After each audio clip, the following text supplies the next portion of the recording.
Perspectivas sistémicas. Lo puse así como en plural, porque bueno, estamos hablando de que el modelo sistémico tiene varios antecedentes. La semana pasada hablábamos de este antecedente de la teoría general de sistemas, la TGS, y con su principal exponente, el austriaco Ludwig von Bertalanffy, y él nos habla de que estamos inmersos dentro de un sistema y que todos los sistemas a su vez tienen otros sistemas que estos son abiertos y que se interactúan mutuamente. Entonces, bueno, hablando del modelo sistémico podemos hablar de diferentes perspectivas o diferentes formas de verlo, de abordarlo y de aplicarlo. La terapia sistémica en sus modalidades de tratamiento individual, de pareja o familiar cuenta con más de 50 años de historia. Recordemos que esta teoría o estos modelos surgieron más o menos en la época de los 60, 1968 aproximadamente, con Bertalanffy y también Bronfenbrenner, que él nos habla del modelo ecológico, donde nos presenta el microsistema, mesosistema, esosistema, macrosistema y cronosistema. Entonces, bueno, eso es parte del antecedente, digamos, teórico o histórico que nos habla acerca de estos modelos. Por eso decimos que tiene más de 50 años de historia. Es importante también decir que este modelo sistémico está enfocado o puede estar enfocado tanto para lo individual, para la pareja o incluso para la familia. Tiene como varios aristas o varios aspectos en los cuales puede aplicarse. Y nos habla precisamente de esto que comentaba Diana, de 3 momentos históricos en este devenir o en este histórico sistémico. Es decir, como primer elemento nos habla de la epistemología sistémica. Recordemos, ¿qué habíamos dicho que es la epistemología sistémica? Bueno, la epistemología, ¿qué estudia o a qué se refiere? Chicos, ¿no? ¿No se acuerdan? Bueno, la epistemología es la ciencia que estudia el conocimiento, ¿sí? Básicamente, en términos muy generales, muy concretos, eso es la epistemología. Entonces, como primer elemento o como primer momento histórico, tenemos como el origen o cómo se puede estudiar esta teoría sistémica desde lo teórico, ¿no? Desde la fundación del conocimiento, la creación del conocimiento en este modelo. Tendríamos lo que yo comentaba, la teoría general de los sistemas, de Ludwig von Bertalanffy. Por otro lado, tenemos la cibernética de primer orden, postulada por Norbert Wiener, que ya es un poquito más adelante. Recordemos, la teoría general de los sistemas es en los años 60, luego la cibernética más o menos en los años 90, y la teoría pragmática de la comunicación humana de Paul Watzlawick, Janet Bion y Don Jackson, que esta ya más bien es como en los principios del siglo, ¿no? En los años 2000, 2002, 2004 más o menos, que es cuando surge. Entonces vamos como definiendo los momentos históricos o los años en los que cada uno de estos momentos tiene importancia para el modelo sistémico. La segunda mitad del siglo XX, que es cuando aparecen precisamente los modelos teóricos clínicos sistémicos, es decir, veníamos de esta parte teórica, de los modelos más bien teorizados en torno a lo sistémico, pero ya en esta segunda mitad, después de los años 50, los años 60, ya hablamos del modelo teórico aplicado a la psicología clínica o a la terapia clínica, y en ese sentido podremos mencionar 5, que es el modelo de Palo Alto, el modelo estructural, la escuela de Roma, la escuela de Milán y el modelo estratégico. Si se fijan, un poquito vemos como el modelo de Palo Alto surge en California, Estados Unidos. Modelo estructural es también un poco más estadounidense, pero luego también tenemos la influencia italiana en Roma y Milán, y el modelo estratégico que también es más norteamericano, que ahorita vamos a ir desmenuzando cada uno de estos. Luego vemos como un tercer momento histórico en esta construcción del modelo sistémico, que es fines del siglo XX, bajo la influencia de la cibernética de segundo orden, postulada por Heinz von Forster, Humberto Maturana y Francisco Varela. entre otros. Aparecen las nuevas terapias postmodernas, la terapia individual, de narrativas, la conversacional y la feminista. O sea, ya es prácticamente finales del siglo XX, principios del siglo XXI, donde vemos ya una influencia, por un lado, de toda la era tecnológica y ya aplicada más a situaciones o a problemáticas más actualizadas, como es esta cuestión del feminismo, terapias narrativas, que también ahorita vamos a ver. Entonces, entendemos 3 momentos históricos que influyeron o fueron un parteaguas para la creación o la construcción de este modelo teórico, ¿sí?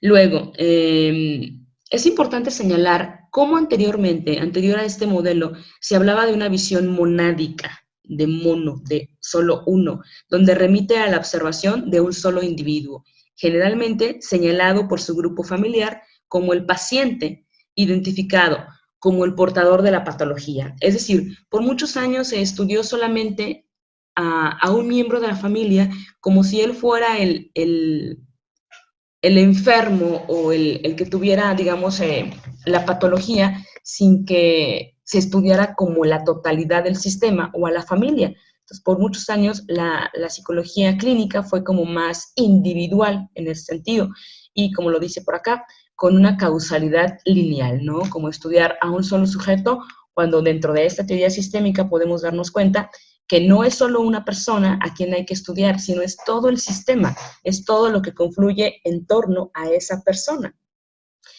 Luego nos habla de que el enfoque sistémico, perdón, permitió que la observación del terapeuta se corriera de la patología individual e hiciera foco en la disfuncionalidad del sistema. Es decir, más que solo ver al paciente o ver a un solo sujeto, podemos hablar de que lo novedoso de este modelo sistémico es que hace foco en la disfuncionalidad del sistema, es decir, no es el individuo, sino es el sistema que no está funcionando, es todo lo que hay alrededor del individuo lo que no funciona, que en este caso puede ser padres, hermanos, incluso la parte del ambiente. Recordemos el modelo ecológico de Bronfenbrenner, que nos habla precisamente de cómo influye toda esta parte del exosistema, mesosistema, macrosistema, incluso del cronosistema, ¿no? O sea, son muchas cosas que están influidas al interior del individuo y no podríamos estudiarlo a como de una manera disociada o separada, individualista, sino que tenemos que estudiarlo como un todo y entender que no es que el sujeto sea patológico o esté enfermo nada más, él en concreto, o la enfermedad por la enfermedad, sino que hay que entender que hay algo al interior de ese sistema que no está funcionando. Y es ahí donde tendríamos que poner el sello, el eco. ¿Hasta aquí vamos bien, jóvenes? Sí. Perfecto, muy bien, gracias. La visión de relación sostenida por los sistémicos pone su acento en los modos de relacionarse que tienen los miembros de un sistema. Aquí lo interesante es ver cómo se establecen las relaciones entre los miembros del sistema. ¿Qué hace cada uno? ¿Qué actividades comparten? ¿Qué intereses? ¿Cuál es la dinámica familiar? Si comen juntos, si trabajan, si platican entre ellos, hacen actividades adicionales a los quehaceres domésticos normales o habituales, como salir a lo mejor en familia, compartir cosas. Es decir, aquí lo interesante es analizar las relaciones que tiene cada uno de los miembros del sistema. Esta interacción entre los sistemas familiares dentro de un entorno determinado, y esto nos habla de un enfoque totalizador u holístico, ¿no?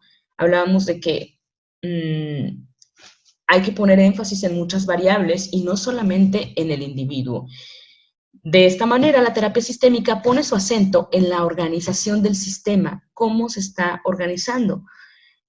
Uno de los principios básicos de este modelo sistémico nos habla de la causalidad circular, es decir, que todo tiene un principio o todo puede ser un principio y todo puede ser un fin. Es decir, como su nombre lo menciona, causalidad circular, es decir, las causas son circulares, no lineales, es decir, se influyen mutuamente y son más complejas que solo decir, sucede esto por esto. No es como una casuística de causa-efecto o estímulo-respuesta muy condicionada o muy conductual o muy simplista, sino que va más allá estudiando como todas las variables que influyen y de qué manera influyen, ¿no? Entonces nos habla como de analizar más a detalle a todo el sistema. Esta visión holística nos permite nos remite a otros dos conceptos asociados, el de estructura y función. Son conceptos fundamentales que vamos a ver en toda la terapia sistémica. ¿Qué es estructura? Bueno, pues podríamos entender como ese conjunto invisible de demandas funcionales y pautas que regulan la interacción y el equilibrio de un sistema. Es decir, estructura. Cuando hablamos de estructura entendemos un conjunto de demandas funcionales. Por demandas podríamos entender que son como tareas ya asignadas, que son como roles ya establecidos que la persona debe cumplir, como si ya estuviera o hubiera una regla implícita de lo que se debe cumplir y no se debe cumplir al interior de una familia. Por ejemplo, está implícito que el hombre o el padre de familia debe de trabajar y ser el proveedor. O bien, hoy podríamos decir que ambos, ¿no? Tanto papá y mamá, en ellos recae esta función de, pues, del cuidado, de la manutención, de la toma de decisiones, de afrontar problemas, etcétera, etcétera, ¿no? Entonces, en ese sentido podríamos hablar de que hay una estructura, hay un orden, hay una jerarquía, hay niveles, hay roles muy establecidos con cada uno de los miembros de la familia. Uh-huh. Y bueno, obviamente el tema de función, que es un concepto fundamental también dentro de esta teoría, nos dice que cada miembro tendría una función, válgame la redundancia, a realizar dentro del sistema. Y esta función puede estar relacionada con los roles que desempeña esta persona, pero también en un sentido más subjetivo quizá. Es decir, ¿cuántas veces en las familias no sucede que hay alguien que es como el que, pensemos, el que tiene el problema y porque él tiene el problema, la familia está tan pendiente de él que a lo mejor se olvidan de otras situaciones o dejan de lado otras situaciones, pero el estrés, por ejemplo, pensemos, el hijo que es problemático en la escuela, que tiene antecedentes de pelearse, de no asistir, de echarse la pinta, de ir mal en calificaciones, de reprobar, incluso a lo mejor de consumo de sustancias. Obviamente genera estrés y genera preocupación, ansiedad, etcétera, tener a un hijo así. Y en ese sentido, la atención o la energía al interior de la familia se vuelca sobre este hijo y entonces este hijo mantiene al sistema de alguna manera, lo mantiene ocupado, lo mantiene entretenido en esta situación problemática que él vive. Y su función a lo mejor es esa, mantener ocupado al sistema en esas broncas que él tiene y eso hace que entonces a lo mejor no tomen en cuenta otras cosas o la familia, por ejemplo, a lo mejor los padres no se llevan bien, ya ni se aman, ya ni quieren estar juntos, pero este hijo mantiene a la familia por esa cuestión de que ni los padres tienen tiempo de pensar en sí mismos o de resolver sus conflictos maritales y están tan pendientes del hijo que entonces ahí la función del hijo, aunque sea disfuncional, pero es mantener a la familia unida. No sé si me explico. ¿Qué piensan al respecto? ¿Alguna idea? Sí tengo yo como o sea, me quedé pensando ahorita en lo que decía sobre el ejemplo. Podría Uh-huh. ser, o sea, vino a mi mente un caso de una familia en donde había dos personas con trastornos suicidas Uh-huh. pero había una que, o sea, que o sea, no presentaba muchos, ahí se me fue la palabra, mm, pues como consecuencias ni nada. Y Uh-huh. la otra sí, pues sí, intentaba cortarse, les hacía como mucha anotar que pues iba a ser a cometer el suicidio.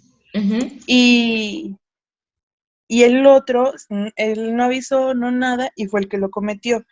Entonces, siento que por hacerle más caso a uno, descuidaron al otro y el otro fue el que cometió el suicidio. Y es como volver a lo que, como decía ahorita, se van como que se entornan en uno en el que tiene el problema y dejan y descuidan a los otros.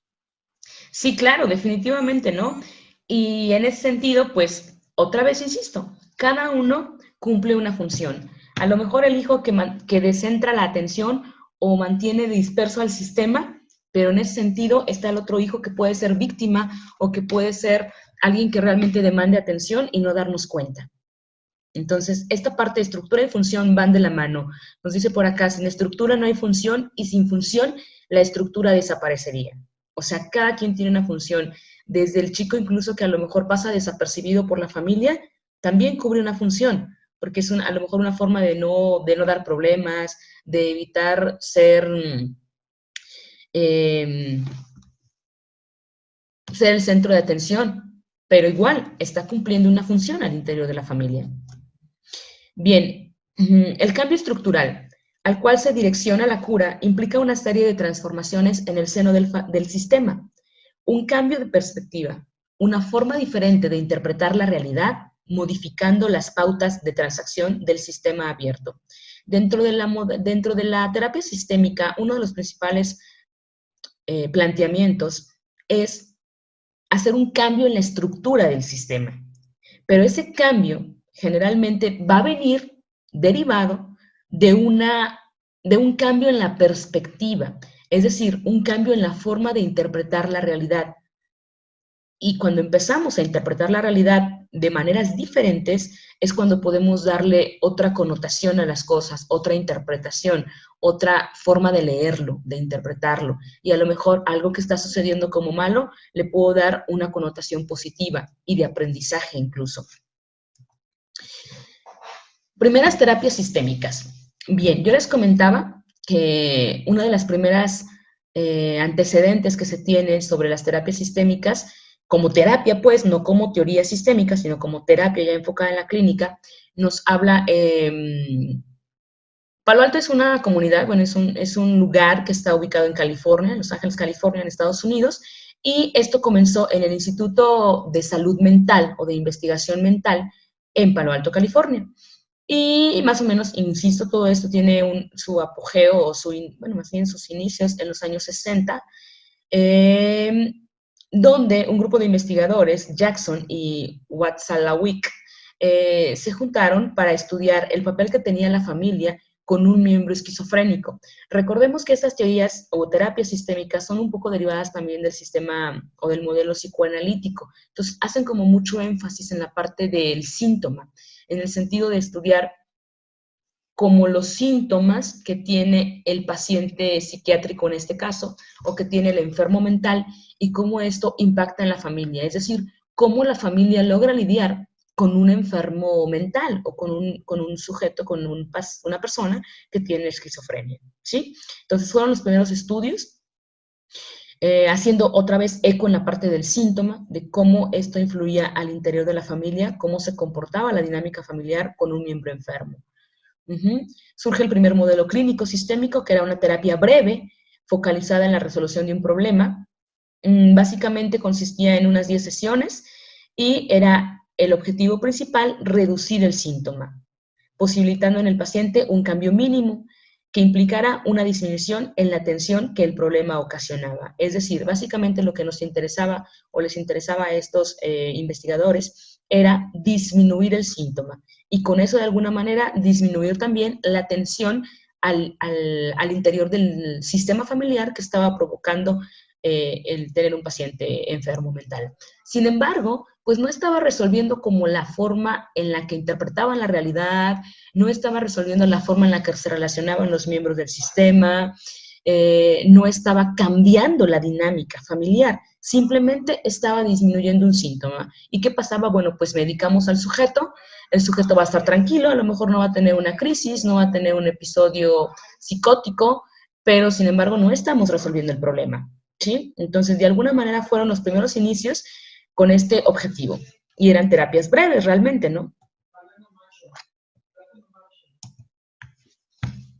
La intervención terapéutica por excelencia en este primer modelo clínico ha sido la reformulación panorámica, es decir, el terapeuta empieza a ver que el panorama puede ser distinto, que tenemos que reinterpretar esa realidad y por lo tanto trata de reformular ciertas ideas preconcebidas equívocamente que tenemos del mundo y del otro.